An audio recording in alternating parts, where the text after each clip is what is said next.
Hello students, in the last class we learned about the connection and coupling of engine rotors. In this class we will start to learn about the support plan for the rotor of a single rotor engine. So what is the support plan for the engine rotor? The rotor system of an engine is a structural system composed of the compressor or fan rotor and the turbine rotor and the parts and components connecting these rotors. The support structure includes bearings, a lubricating oil system for cooling and lubricating the bearings, and a sealing device to prevent lubricating oil leakage. The rotor is supported on the engine casing through the support structure, and all kinds of loads on the rotor, such as gas, axial force, gravity, inertia force, and inertia moment, etc., are borne by the support structure and transmitted to the engine casing, and finally transmitted from the casing to the aircraft components through the engine mounting section. In the structure of the engine, how many fulcrums the rotor uses, what kind of support structure, and where to place the support frame are what the rotor support plan needs to do. Next, let these learn the representation of the rotor support scheme. The number, type, and position of the rotor support points are usually represented by two horizontal lines and three numbers such as ABC. The front and rear horizontal lines represent the compressor, rotor, and turbine rotor respectively, and the numbers before, after, and in the middle of the two horizontal lines represent the number of support points. As shown in the figure, this is a 1304 support rotor support scheme, which means that there is a support point in front of the compressor rotor, no support point behind the turbine rotor, and three support points between the compressor and the turbine. The entire rotor is supported on four support points. In most single rotor engines, due to the long axial length of the rotor, a 3-point or 4-point rotor support scheme is generally required. As shown in the figure, it is a 1304-point support scheme.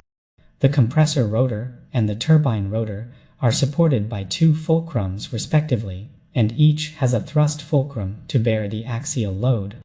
Since the axial force of the compressor rotor is large, only one ball bearing cannot bear it, so three parallel ball bearings are used.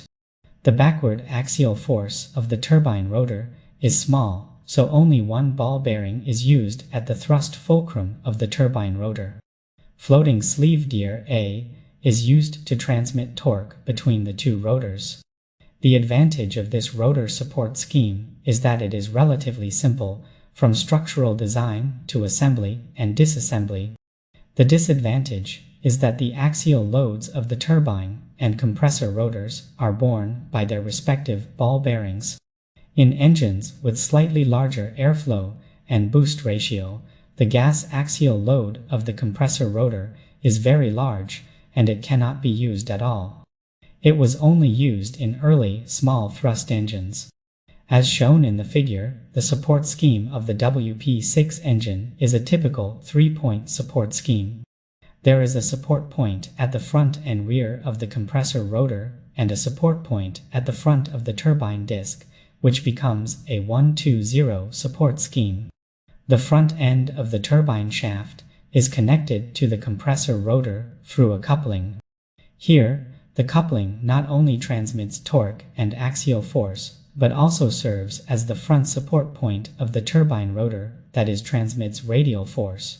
When the turbine support point and the shaft of the first two support points are not coaxial, the coupling is required to work normally, and a deflection angle is allowed between the two axes. When there are many turbine stages, in order to improve the cantilever state of the turbine rotor, the 1-1-1 support scheme shown in the figure can be used. In the 3-point support scheme, it is difficult to make the 3 points concentric. Therefore, in most engines, the coupling between the turbine and the compressor rotor must use a flexible coupling. Under the condition that the engine rotor rigidity is sufficient, small number of compressor stages, short combustion chamber, axial dimension, small rotor span, and thick enough shaft, a 2-pivot support scheme can be used to form a 2-pivot Support scheme, which can simplify the structure, reduce load-bearing components, and reduce weight. The fulcrum position can be arranged according to needs and possibilities. Commonly used two-pivot rotor support schemes are 101 and 110 rotor support schemes. In the 101 support scheme, there is a fulcrum in front of the compressor, no fulcrum between the compressor and the turbine, and a fulcrum behind the turbine. Both the compressor and turbine rotors have no cantilever structure, and the longitudinal rigidity of the entire rotor is good, but the distance between the fulcrums is large. As shown in the figure, the high-pressure rotor structure system of the G90 high-bypass turbofan engine has a total of 9 high-pressure compressors and 2 high-pressure turbines. The high-pressure rotor supports the 101 two-point support scheme. Here you can think about it.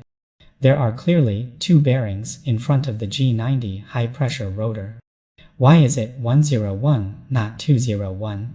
In the 110 support scheme, there is a fulcrum in front of the compressor, a fulcrum between the compressor and the turbine, and no fulcrum in the turbine.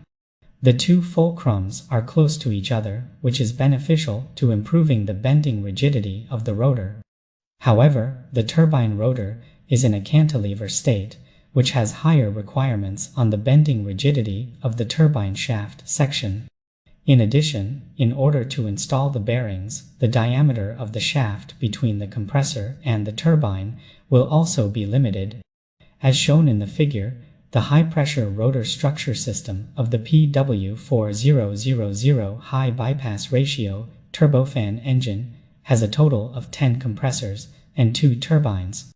The rotor support scheme adopts a 110 support scheme with 2 pivots located in front of the high-pressure compressor and the high-pressure turbine. Since the pivot in front of the turbine is in a high-temperature environment, it is very difficult to design its cooling structure and sealing structure. Therefore, this scheme is only used on Pratt & Whitney engines. Students, in this class, we learned about the rotor support scheme for a single rotor engine. You must master the types and characteristics of these 3 rotor schemes in a timely manner. I hope that students will review them in time and apply what they have learned to other situations. Thank you.